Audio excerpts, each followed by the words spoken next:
welcome once again to Daybreak Africa from our studio in Ondo State, which is the sunshine state of the nation. It's a beautiful morning. My name still remains Ikhonede Joshua Adeji. And my name is Miracle Odunayo. Welcome to Daybreak Africa. Good morning. Yeah, good morning. It's a cool morning. It is a cool morning. It's a cool morning because I was checking through X, formerly Twitter, and I saw the arguments happening there recently, and I'm like, okay, this is good. Now, here's the story. Some influencers, they went through a bus, through bus, and got to Ghana. They were in Ghana all through the weekend, enjoying themselves, enjoying the waterfalls in Ghana, you know, the usual things influential. Sure. But then they did something. They went to the filling station in Ghana and discovered that in Ghana, fuel is approximately in Naira, over 2,000 Naira. And cool. And we're like, wow, things are really expensive in Ghana than Nigeria. That's where Kasala burst. Social media went. Why will you say that? Why will you say that? Are you comparing the suffering of Nigerians to Ghanaians? Ghana? Like, I don't know whether suffer now as I works. Like, who suffer past now? Now the question will be there to suffer past. Now, I don't know. Everybody was like, no, you are justifying the sufferings of Nigeria. This one said, no. It got to a point I just said, okay. The worst part of it was that some were saying it was the federal government that paid them to go on that journey so that they will do this. And I'm like, what do you mean? Federal government paid an influencer? Paid influencers to go on journey on bus. I even thought that we've actually gone past the era of 30 days challenge. What are we doing now? No, today we don't even know the ranting anymore. Like, even respected journalists came out too as well to begin to, you know, create conspiracy theories out of the whole issue. You see a journalist that claims to be extremely reasonable saying that the authorities in IMF or the USA called the president of Nigeria to increase tax, and because he wants to make it look very good to Nigerians, he sent money to some of these influencers to travel down there to Ghana, through bus. And I'm like, sir, conspiracy theories putting their life at risk by road.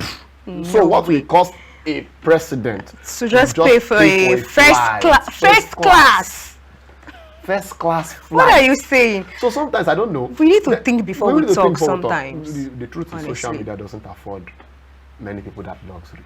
In fact, social media exposed the fact that year and year is not sometimes connected to the way some people comment on certain matters. Truthfully, someone said the way we are in this country, you can't blame everybody. Everybody's angry. So if you tweet for, you're going to get booked by those that are against. And if you tweet against, you're going to get whooshed by those that are for. So it's just the way things are. Just say whatever you need to say at the end of the day. But I understand the fact that normally, the only thing that does the whole thing showed me there was that there is anger in the land, aside hunger. So definitely people are, anything you post, people become suspicious of you and all those kind of things. But it's sad. It's sad. The truth is, bad as bad as things are, there are some things in Nigeria that are cheaper than other African countries, and there are some things in other African countries that are way cheaper than things in Nigeria. And nobody suffers the most. Everybody suffers one way or the other. Exactly. No suffering is bigger. Just that differs. So there's no justification of the sufferings we suffer in Nigeria or that of the suffer in Canada or anything. The truth is, must we suffer? Do we have to suffer? Do we have to suffer? That's the question. In the actual sense. Do we? For things that actually we produce, we have them. But then, economics will also tell you that if your product is becoming what they call a national commodity, definitely it's going to be expensive to expect it, because of the fact that once supply is lower than demand, prices must go up. It's just logical economics. But then we'll still discuss that at the end of the day, but we'll still look at things that has to do with Nigerians' economic difficulties and the fact that people are going through crude means to get their daily needs and to survive. But before we get there, let's take the reports of the day. After the reports, we'll come back and we'll discuss on Daybreak Africa. Hello and welcome back to Daybreak Africa on KAFTAN television. Ladies and gentlemen, this morning we are going to be talking about a very pressing issue that touches every Nigerian home at the country. Like this moment, in recent times, we've seen the prices of food, fuel, transport, and even our basic commodities. We see how the prices of things are skyrocketed to like things that we could not even explain. We see how families struggles to even meet their basic needs on daily basis. And to discuss with us this particular topic is a political analyst and a tech entrepreneur in person of Samson Fadele. Good morning and welcome to the show, sir. Thank you for having me. It's nice having you actually, Samson, and thanks for coming in the actual sense. And but yeah, this topic is one of the topics that I think many people really need to look into in Nigeria and discuss at the end of the day, looking at the fact that Nigerian economic situations and the fact that the impact is making people enter into a crude means of survival at this particular time. And though the first thing is that I saw a video from 1994 in the actual sense, and it was Nigerians also complaining as at that particular time of hunger and all that. And I remember a statement from Sheung Kuti, the son of Fela Kuti, saying there was never a time in this country that things were that good. How true is that from your own perspective? Well, judging from almost 3 decades and a half that I have spent as a Nigerian, because obviously there is limit to what I can pick from the past except what we've been told. But judging from the recent set of events, I would have said, you see, by nature, Nigerians, the way God created us, or the way we have been remodeled by our leaders, let me put it that way, because I know God did not just create us to be like this. Over the time, because of experiences and life, we have grown a kind of tough skin towards all these things. You see, it's difficult to really be able to pick instability amidst Nigerians. There's always a way to balance things. That's why it seems like things are not really as difficult, though. Despite the fact that it's extremely difficult. They are very, very difficult. But considering who we are as Nigerians, you see, there's always a way somewhere. There's always something to adjust. There's always a cut to cut. There's always a means to make things happen. You see, so I would have said at no time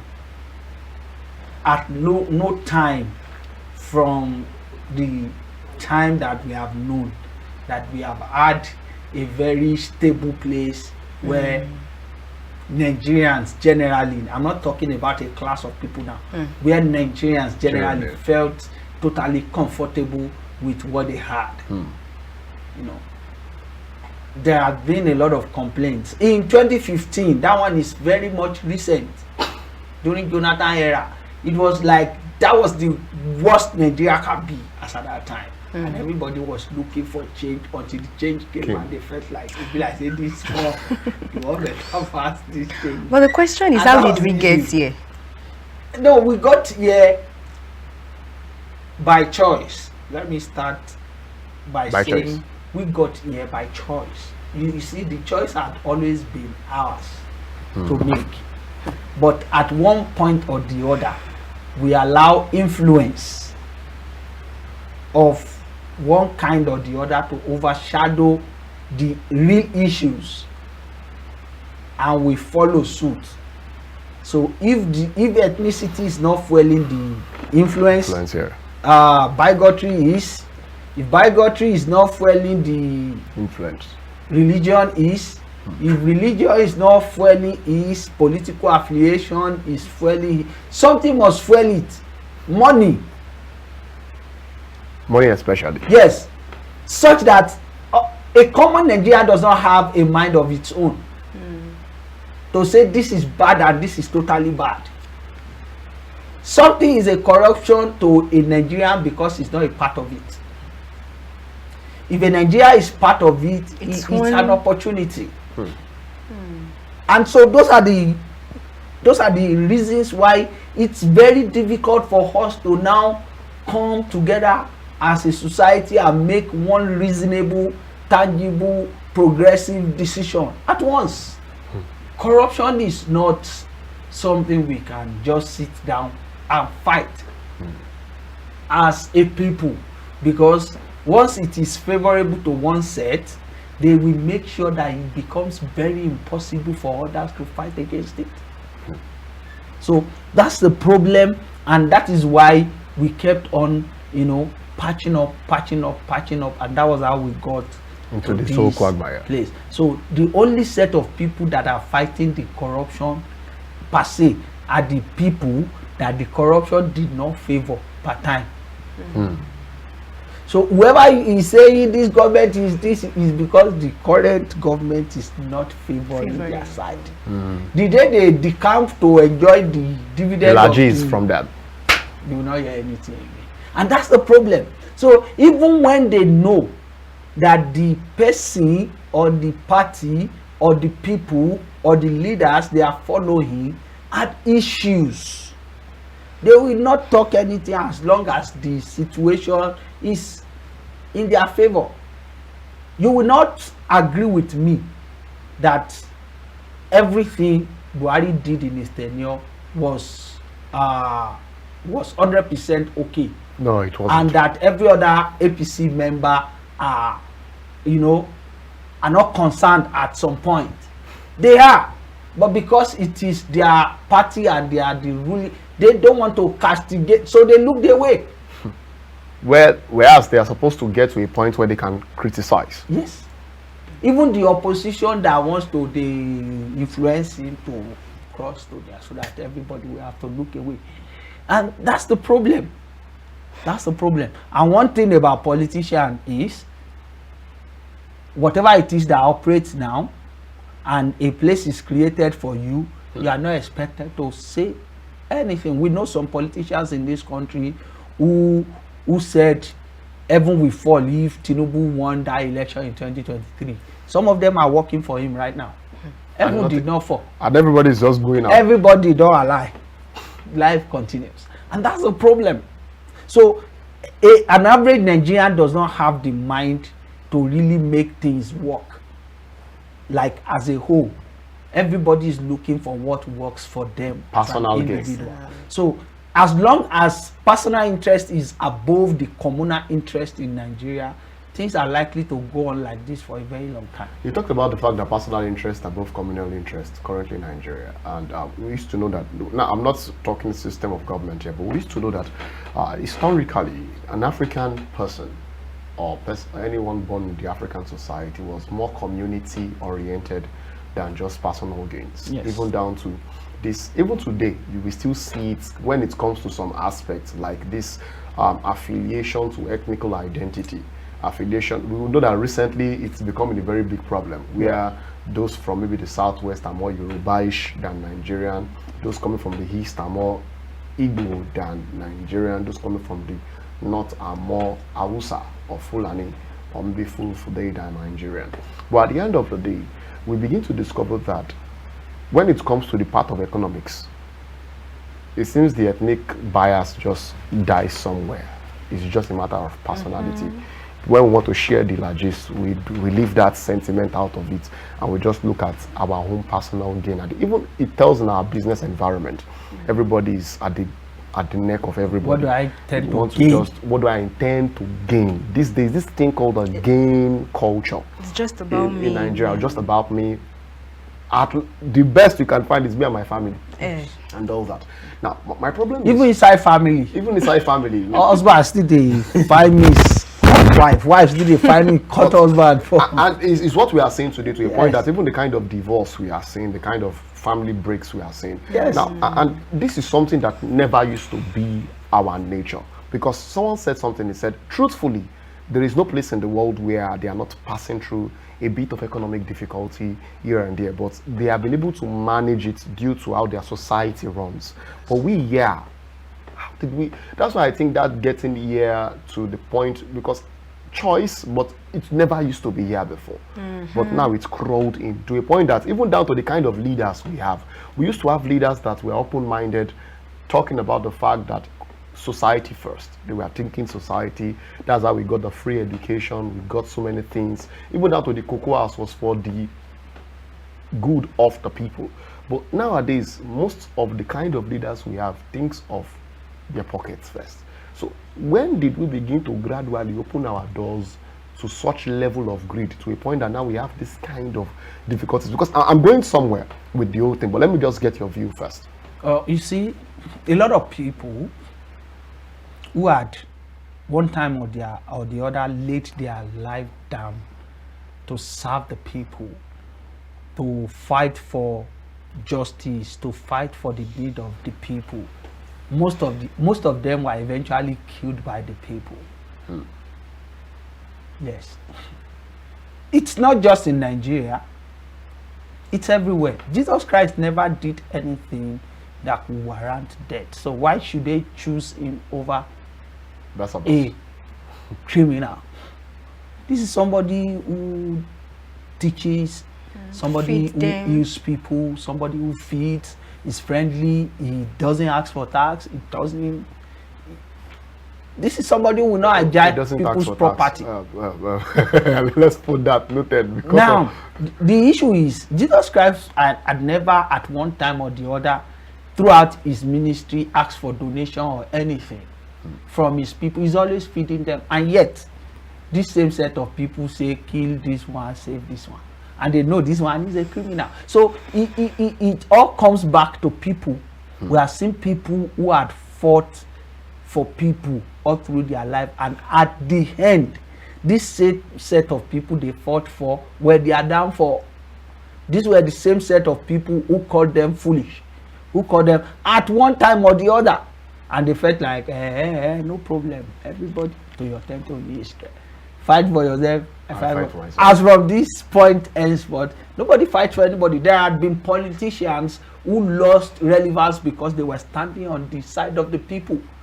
And you know, the people left at the end of the day. They left them on their own, and it was difficult for them to realign. So at the end, it was becoming almost useless to stand for the people. Who are you standing for? The people you are standing for, are they eventually standing for you? Yes. Are they standing for you? And that's the problem. It's not just about standing for people. Stand for who stand for you. Africa, we have seen a lot of leaders who you had suffered a lot of things because of their people. Some were even killed because of their people, and Africa they still call them bad. Despite the many goods. Yes, despite the goods they have done. Majority of, we have seen it happens everywhere. Everywhere. In sports. We have seen people who had, fought all through their youthful age to win different competitions for this country and lost a match, and everybody is against them. It's just like that. You cannot please 100% of people, and when it comes to that, you have to be sensible enough to know when to draw the line. So at some time when it seems like some people are looking out for themselves, well, we cannot say 100% they are bad, and we will not say they are good, but at some time it is expected of everybody to know when to draw the lines. Yes. So, in anything, politics, business, you have to know when to draw the line, because once you are gone, you are gone. So that's why people now fight more for themselves. But from the perspective of an ordinary Nigerian, an ordinary citizen now, what is the current state of our economy currently in Nigeria? In the last few months, well, I wouldn't say it's improving, but it is not how it used to be. Although the effect is very, very serious on Nigerians, and the challenge I have with it is I don't think the government, I do not mean federal government alone now. Okay. I mean the government. Generally, The federal, the state, the local government, everybody. I do not think they are really playing their roles well to find means to create a reasonable balance. I don't know if you get what I'm saying. I get what you're saying. Now, a lot of things have been done to help the economy, but much has not been done to cushion the effect on the people. on the people. Now, federal government have done a lot. Go and ask all those state governors. They got far beyond what they used to get. Yes. But where is it? People are not feeling it. The rep members, they got far beyond what they used to get. Recently, some say over $1 billion goes to each of them. Yes. For community projects. Where is it? The senators, they got far beyond what they used to get. Where is it? Where is it? The senator in this, we don't even know. Rep members, what are they doing?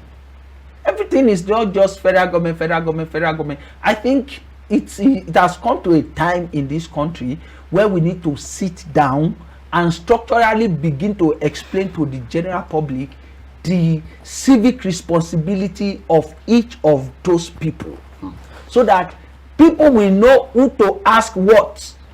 I do to not ask. Such that we will now explain to the general public the basic responsibility of the presidency, then what you should expect from your governors, what you should expect from your senators and member House of Representatives, member State House of Assembly, your local government chairman, your councillors. Then it will now be very easy for Nigerians to know who is not doing what. And who they should actually... Such that the bulk of the blame will not just be on the federal government. We are too focused on blaming federal government, even for what the state government could have done. Everything is just federal government. No! The federal government does not have the 100% of the power to govern the whole. That's why the power is broken into pieces. Every one of them have direct effect on the economy of each of their location. Why do you think Lagos is different from Osun State? Why do you think Port Harcourt is different from Delta? Whereas they get almost the same allocations from the federal government. Yes, but sometimes who presides matter.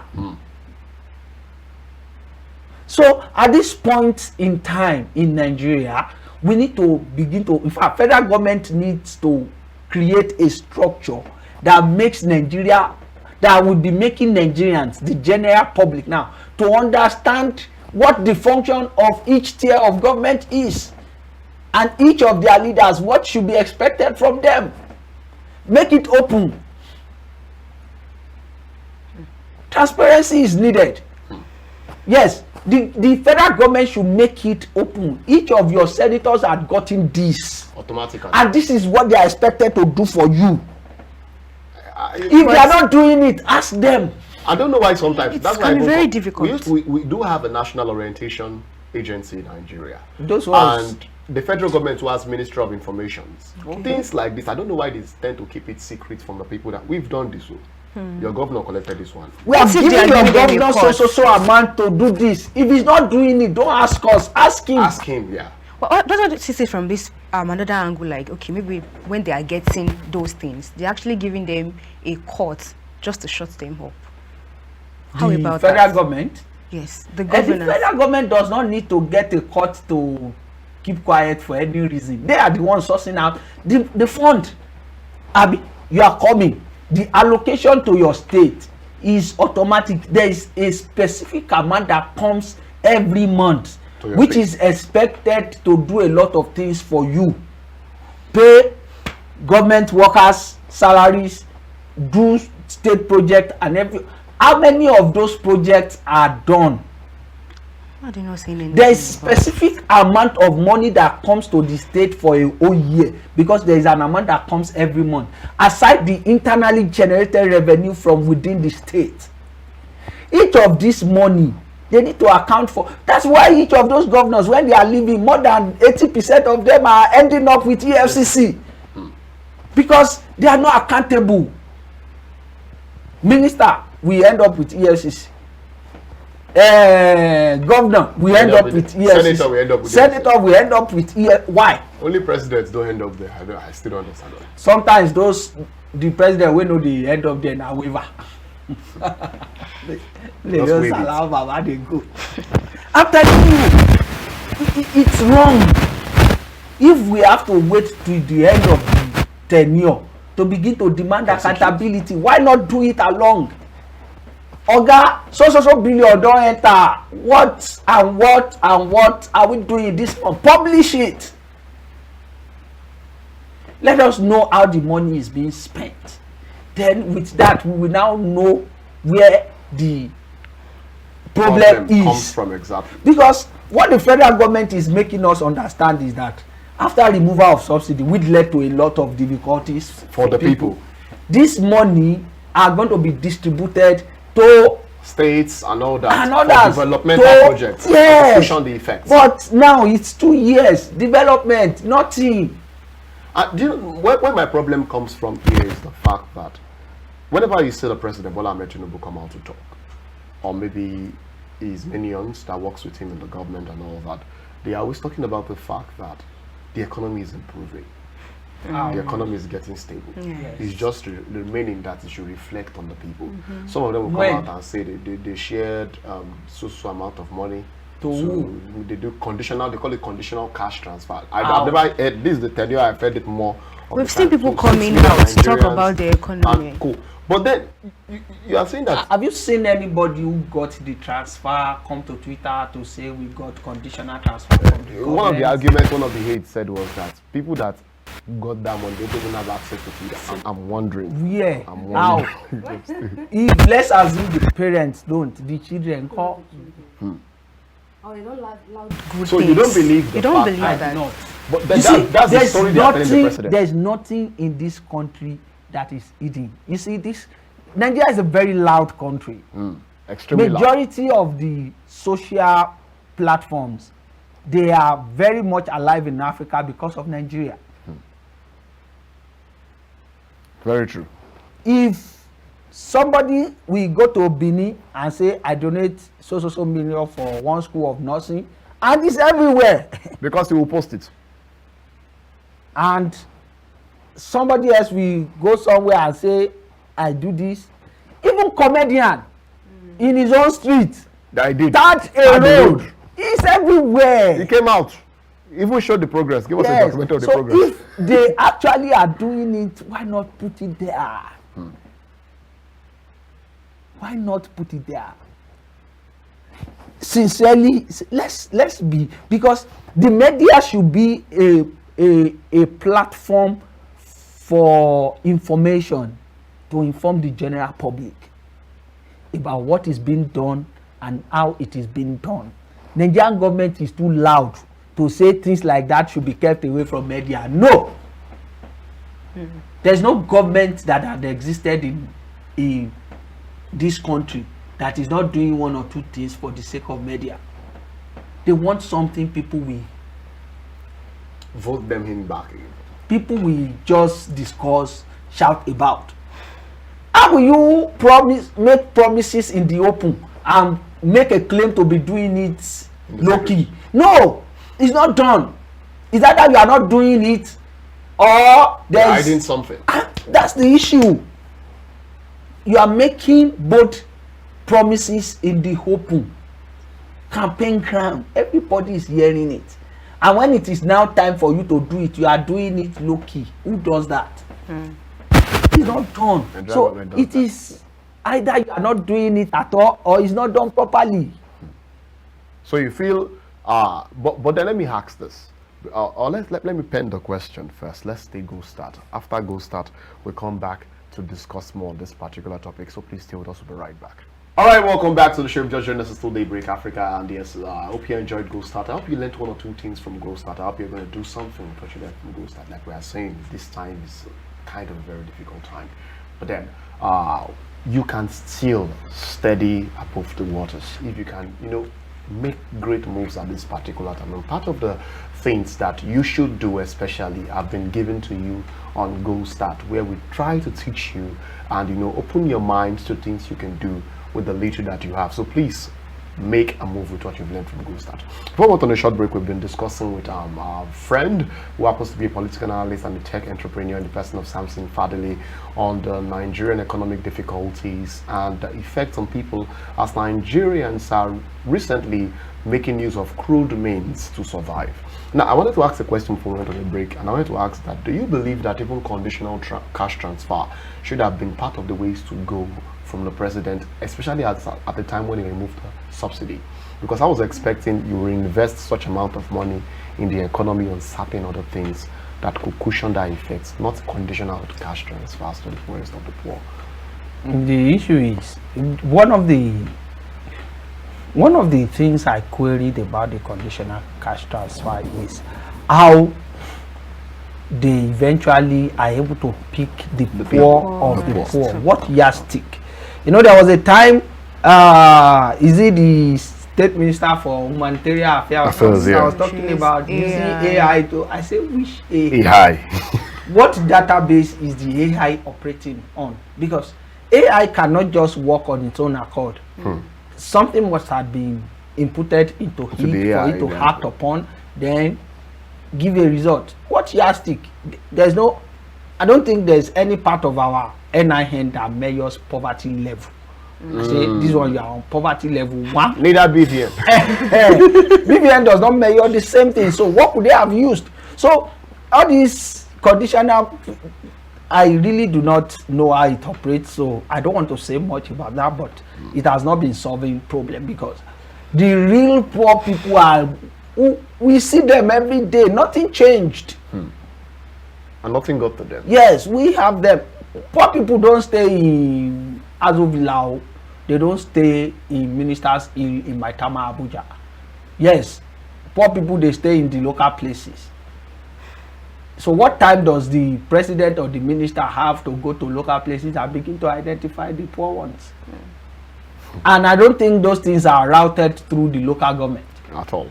They are not. So how is the humanitarian ministry, how are they doing it? They need to explain so that it will be clear to the general public how exactly they are doing it, how they are able to get the poor of the poor, and then so that, because it's not very clear. We have poor people all over, and none of them is coming out to say they have gotten anything. So, I've never even seen one. Are they creating their own poor people?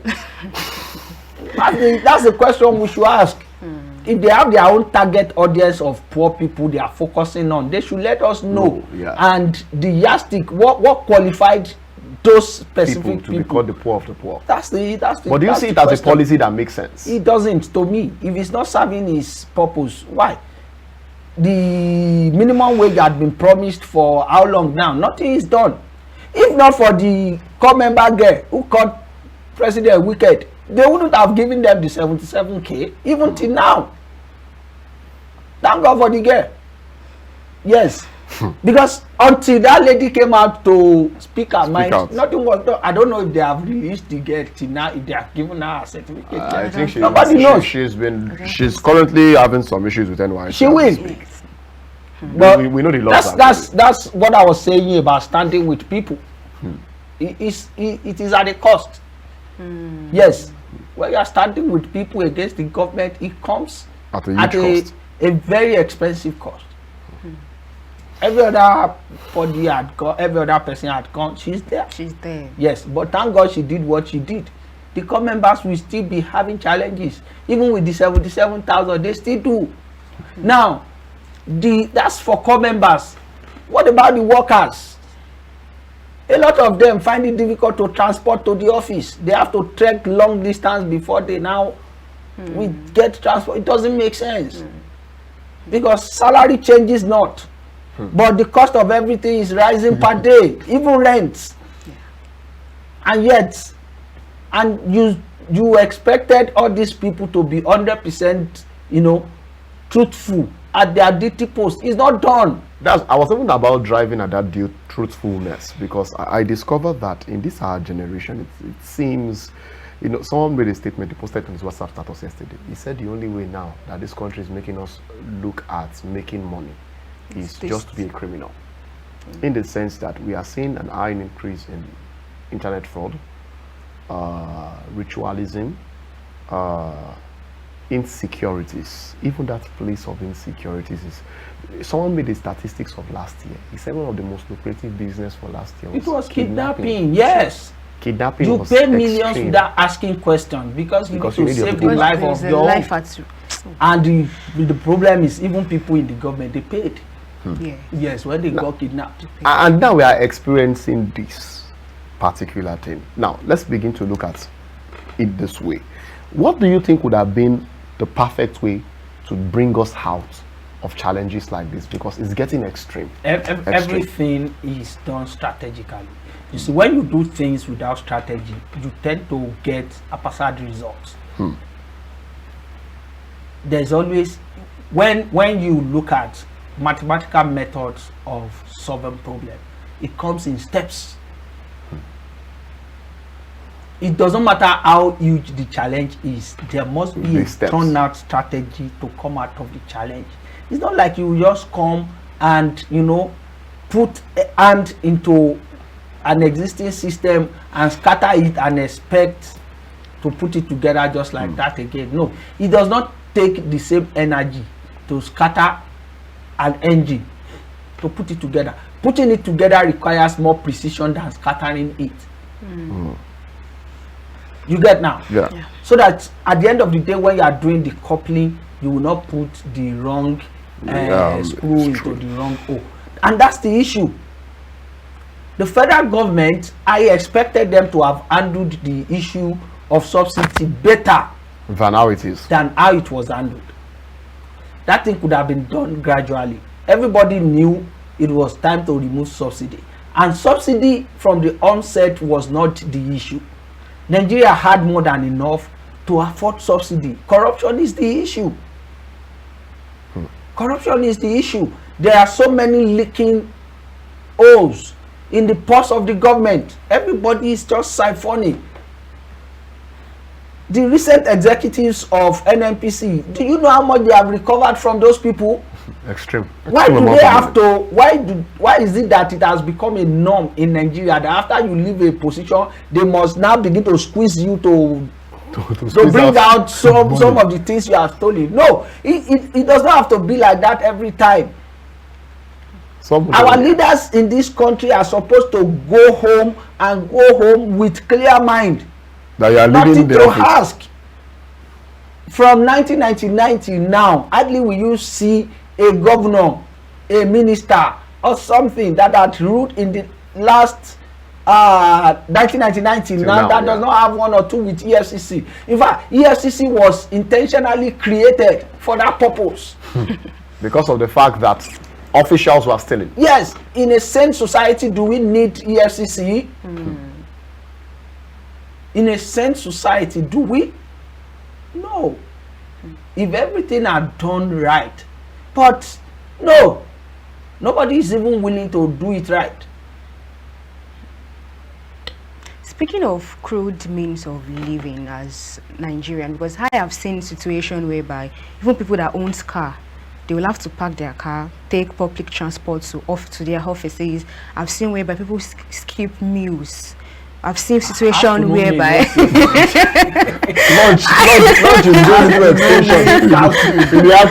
I've seen situation whereby people have to substitute charcoal for cooking gas because of the hike in price and all of that. Wisdom. But we keep saying that Nigerian has the tendency of always adapting to situation. Yes. Don't you think this thing is doing us more harm than can we actually sustain for the longest? I don't know if it's actually possible. See, the only thing that we answer that question is when Nigerians will get to the breaking point. Do you think Nigerians are not getting there anytime soon? I told you our level of tolerance is honestly at the peak. we can tolerate anything.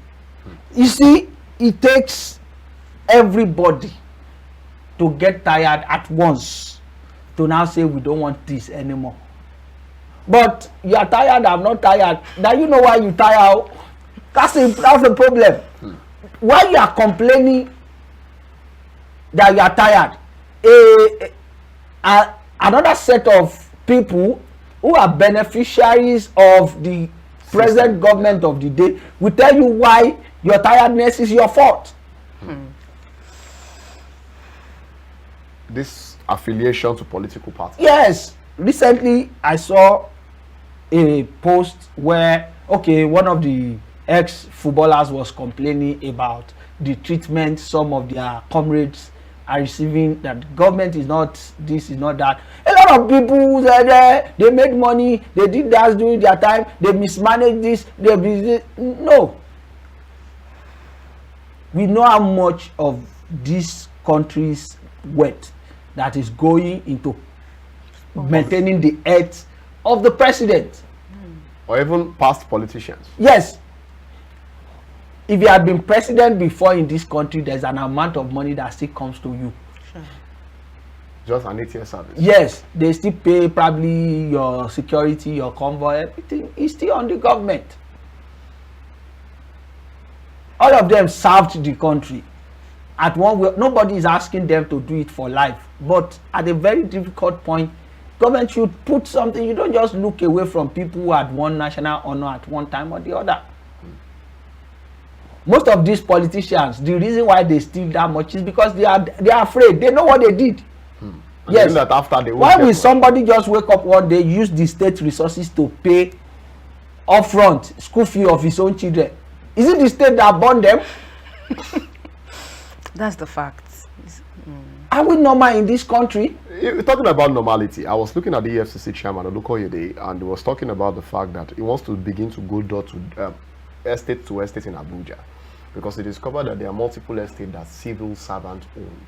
And he was talking about the fact that it has gotten to a level where it's hard to trust anybody at this particular time. Okay. And I remember that when we started this discussion, we got to a point where we talked about the fact that the people are major contributors to the problems we experience. Yes. Looking at the fact that even the politicians that used to love the people to a very large extent and stood for the people, they lost relevance with the people. Now, To a point that the people, they began to just stay, and you said it's our own choice. it's our choice. Because you will get to polling unit and still collect money and vote for the wrong person. So looking at a citizen like me and you, put in a position to, manage some affairs that is going to help even the government of the day, Yes. and help even the citizens still steal that much to the point that they begin to own estates that even me and you cannot rent. Yes. How then do we begin to, because you talked a lot about systematic ways of addressing problems. Yes. Because at this particular time, many of us knows how our DMs are these days. Yes. And many of us also knows that sometimes too we are also in some people's DMs too Yes. as well, because it's as if we are in each other's according to hierarchy. And like you said, the inner hand does not show. It does not show It does not show who is rich. We can be looking very fine, and at the end of the day, we could be broke. But then we really need the system out of this, because if we continue now, we are having a system whereby now, do you think systems like the EFCC should be more empowered to ensure that at least the issue of crime should even stop? They will begin to gradually educate people towards redirecting our minds towards better means of solving our economic problems. Well, even EFCC chairman is answering EFCC after office. So what are we saying? What are we saying? I think out of all the chairmen out of all the EFCC directors that EFCC had over the time, I think it is only the first one, Ibadu, and this present one that has not been in EFCC custody. For the year before, they've never been there. I think it's only the first one, This and current probably the current. All of them, after they ended up in the EFCC custody after leading EFCC. So who are we to trust? So no trust So culture. EFCC itself is nothing to write home about. So what about NGOs? Is there a way they can fill up those gaps? And if government cannot do it, who's NGO? Majority of the NGOs are used by the government to launder money. So So are you saying we are totally in a very hopeless situation in the It's a country? very is a pity, but it is what it is. It's a very pitiable situation, but it is what it is. There's little or nothing we can do. You see, this country needs a set of leaders that are very intentional about ending some bullshit in this country, and that is only when things will change. Some African countries are seeing a taste of intentional leadership in the recent days, and things are changing gradually. Recently, I was looking into the issues, the situation of Cameroon. I almost cried for that country. Majority of everything that could have been for people is locked somewhere in Paris, because their leadership is loyal to the French government. The colonial, neo-colonialism. Not minding what happens to the people. You get that now? So it is everywhere, except for some few younger minds that were just coming up, and they are very intentional about setting things straight. So we can only pray that God will spare the life of those ones. Maybe, and just maybe, they will be able to spread the light across Africa, because that is what Africa needs now: intentional leadership. Do this and we'll give you a follow-up. Any mess up anywhere, we are not bringing you to court where you will bribe the judge. We will bring you to the people. This guy, this is what he has done. But jungle justice is terrible. It's not about jungle justice now. It's about the unanimous decision of the people. He offended the people, not us, not the leaders. You squandered the what is meant for the people. People, what should be done? We are not. The power is not with me. That was exactly what they did when it came. When that's how it used to be in those days. Very community concern. Yes, they bring you to the open. This is what this person has done. Death or pardon. But then I have a problem in the actual sense, because I don't know. Sometimes I feel the president should know more of these things. But over time, I've discovered that it seems the person that is the president does not even know a bulk of the difficulties his people are passing. That guy, in the sense that the kind of hates they surround themselves with, shielded from a lot of things. A lot of things. That guy called president is shielded from a lot of things. A lot of things will not get to his table. And when he asks questions, they give him the answer they feel is good for him. What about this? It's okay, sir. It's not okay. And so when the presidents come out once a while and they see the way people react to things, he still wonder, I thought you said these people they are okay, no need. How? These people, they really do not have. People like Buhari, somebody like Buhari will come out to say, I'm not aware. He's not lying. He said it severally. I'm not aware. It's not a lie, that the president was not aware that ASU is on strike. It never got to him. He will continue. So when president will say, I'm not aware. So for how long has this been going on? 6 months? What? 6 months? And what were you looking at? It's because there are more pressing concerns. Wait, what is pressing? This is my country.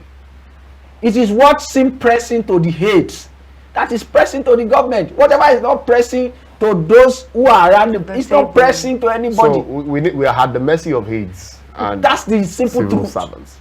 But looking forward now, should we hope for an improvement, or we just continue to hope for deeper crisis? Because the way this country is going. When I do not pray that this country will get to a breaking point. Because getting to a breaking point will now means that there will be breakdown of law and order, and there will be chaos, and there will be overturn of government, there will be problem, and it's not a very good place for any nation to be. Yeah, like the revolution they talk about. Revolution is not an easy thing. We can just say it with mouth. Revolution comes with blood. Which is not something we would like to would like to somebody like me, I am not hoping to die anytime soon. Yes, because I have kids and I want to wait the behind. fruit of your labor. It's not even about the fruit.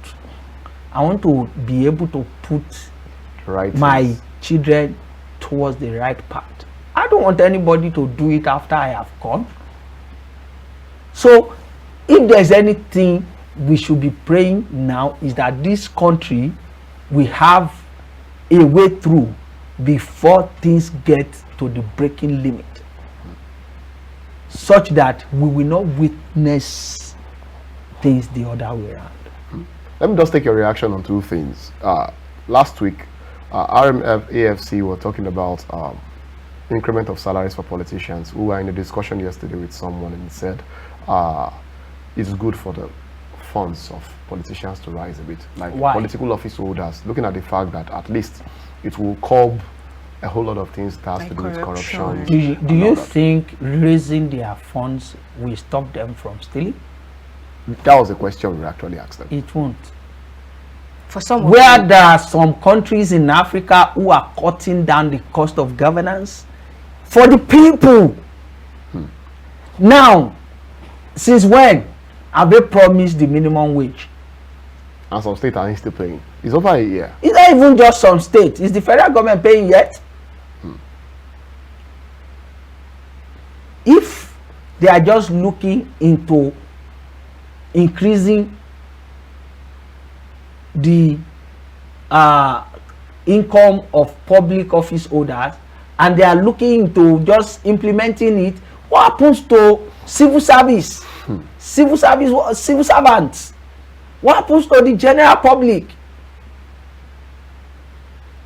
Why is it all about you? The government is meant to serve the people. Why are you serving yourself? That's the question. What are they doing that is so special that they need much money for? Everything is paid. Even the food they eat. Paid for. You don't buy fuel.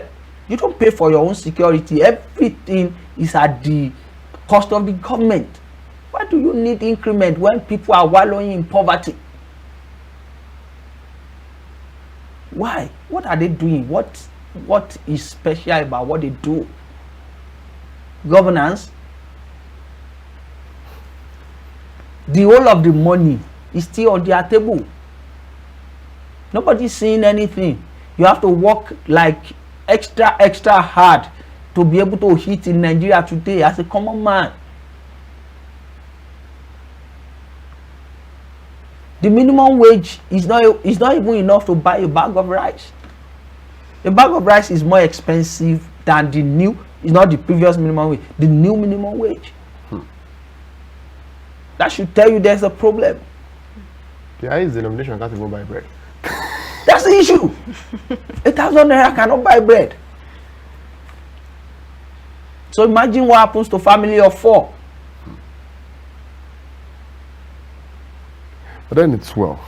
If we keep relating on all this, ruminating on all this, sometimes I just feel everybody just needs to double their hustle in this time in Nigeria, because like a quote says, things won't get cheaper. You are the one that needs to get richer. And to get richer, sometimes in this country, you need to be a bit smarter. So many people are running out of ideas. Ideas don't even matter anymore, because you could be spending judiciously, spending right, and still the money is finishing faster than when you were spending. No. Even the ideas to make more money, businesses to do, things to... No. Everybody is looking towards where to steal one. So you feel it's even down in our creativity as well? Yes. A lot of problem. See, if there's any part of our body we need to apologize to as Nigerians, but there is the brain. We are overstressing this thing. The economy is not friendly. Everything is not just friendly. You have to think. Sometimes you run out of idea and you are just depressed. It's That's why you see the way some people they attend to issues sometimes. You will know that this person something. It's not up to this one now. Let me say this thing. Sorry. A lot of people are going about with a lot of burdens, a lot of anger inside them. They just want to vent the anger. Just hope that you are not the victim. Yes, you have to avoid. Sorry. And being the victim could just be you just saying hi. Don't hi me. What is good about the money? Yes. You greeting me. Don't greet me, because there are a lot of underlying pains. A lot of people are going through. Some people, it's not as if they are not working. They are. It's not just enough. Tirelessly working. Are they going to kill themselves? They would. If you bring money in today, it doesn't matter how prudent you are. Before you know, it's gone. Just pray that you don't have health issues in this country. Doctors have traveled in the actual sense. Let's just pray that you are not sick in this country. You will know. Even those people that seems like they are small, just don't fall sick. Small issue, the whole thing is gone. Do you know how expensive drugs are in this country? Forget. In fact, let's not even talk about the tendency of buying fake. They are fucking expensive, and most are still fake, because stupid people are just looking for means to make crazy money. And that means you can't blame them too. Hunger is also the hunger greed. When they have run out of idea, not be survivor. That's the issue, and it's affecting a lot. What is the government doing? We cannot continue like this. It's well. People are more comfortable running out of this country. People are risking their lives day and night just to escape Nigeria. Now, when your fatherland becomes a place you want to escape, it's more like a prison then. If leaving Nigeria seems like an escape to anybody, then definitely there was I think during the week when the president was appealing to those Nigerians abroad to come back, and somebody wrote on that, he said it's a prank. Let's leave that, brother Samson. Let's leave that in the actual sense. But thank you very much for being part of this discussion. We appreciate. We just wish there is a prank got me in the actual sense, but we just wish things change. We wish things change in the actual sense because I know that information needs to get to the president about the actual situation, because in the actual sense it seems information doesn't get to him in the actual sense. Well, maybe the right ones do. The right ones do in the actual sense.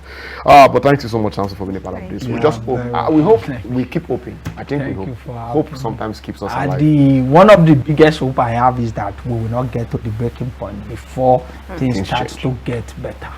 Because at this point now, my brother, I will not lie to you. We are at the breaking point. Yes, we are.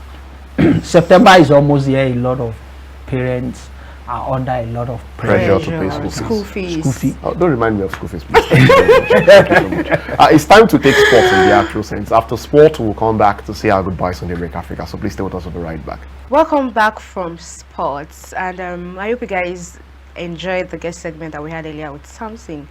Honestly, that conversation was, I don't know, it was so, he explained a lot of things, the current economy, the way, because I don't even, from the way he puts it, especially when his closing remarks saying that he just hope that we will not get to that point of breaking, because currently what the economy is saying is not encouraging. We shouldn't lie to ourselves. Well, we shouldn't lie to ourselves. It's not encouraging. Whatever people are just going through one thing or the other. You see people that you even think that, oh, this person still gets change. He still has a lot, yeah. And you see, if the person actually comes to you and say the person's problems too, you will be like, I'm even better. I'm kind of better. But then I think I like something he said, because when we are looking at the place of hope, I think hope coming from? The hope should first, if we are to talk about hope, I don't think any government in Nigeria, this is my own personal opinion, give us the hope, can give us the kind of hope if we, the people, are not willing to change our minds about many things. Like? Now, here is the thing. The first things first, we need to take greed out of our eyes. The truth is, the car you're getting now the lifestyle you're trying to live now, at the expense of whom are you trying to live that life? The truth is, right now, if, recently I saw a very funny video of couples, enjoying themselves at the beach, and a single person was passing by, and it just cost them and poured water on their body and just left. The truth is, people are so hungry to a point that if you are flashing their presence, you get the hate. And as Nigeria, you see that statistic we made that last year the most lucrative business was kidnapping. As we speak, the way hunger is now, everybody is getting to a point where they can hit you to get it. So the first thing is take out greed. Let's look for means that all of us can evenly be on a level that at least we can all Not eat. just being about you alone. If you are a trader selling something, consider the fact that you don't need to be seeking for extreme gains before you are able to sell. Look for gains that are commensurate, reasonable. If you are a citizen, think about the greater good. In the sense that politicians, when you meet them in your environment, the first thing you go and meet them for is not money. Think about the project they can do for you. The truth is, I don't even blame any politicians. Like we said yesterday, the minute you come to me and the first thing you are talking about is my brother is doing this thing, let me give him this money, give down this money, give down, I will run away from you. Nobody, no, we explained something yesterday that if you are even any 1.5, you can't gather 1 billion in 30 years of honest labor. So why expect money from someone that you should be expecting things that are bigger than money from? In the sense that if my roads are good, from my road to the farm, I can be able to get my goods to the market easily and sell. If my water is flowing fine, I can easily drink health and my health will be okay. Why not let's think of things that will actually transform society than think of things that will only satisfy us in the short term? Which is so we are the ones that put ourselves in this trouble, and we are the same ones that we have to get ourselves out of the trouble. Because if we continue like this, the breaking point is going to come sooner than later. And the same to politicians. I think the president needs to actually for himself go out there and see what is happening. How many places Because did he want the to heads go to? are like, at least when he went to Benue, he saw how terrible the roads were. That should tell him that if a federal road can So be what this are they terrible, doing about it currently?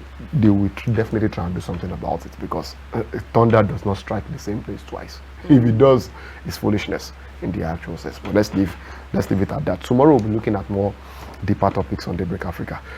Whew, let me go and ruminate on what Samson said, because some of the things he said actually it got me scared, especially when he talked about school fees. School fees is there again. So, well, till we meet tomorrow on Daybreak Africa. My name still remains Ikhonede. My name is Odunayo. Bye, guys.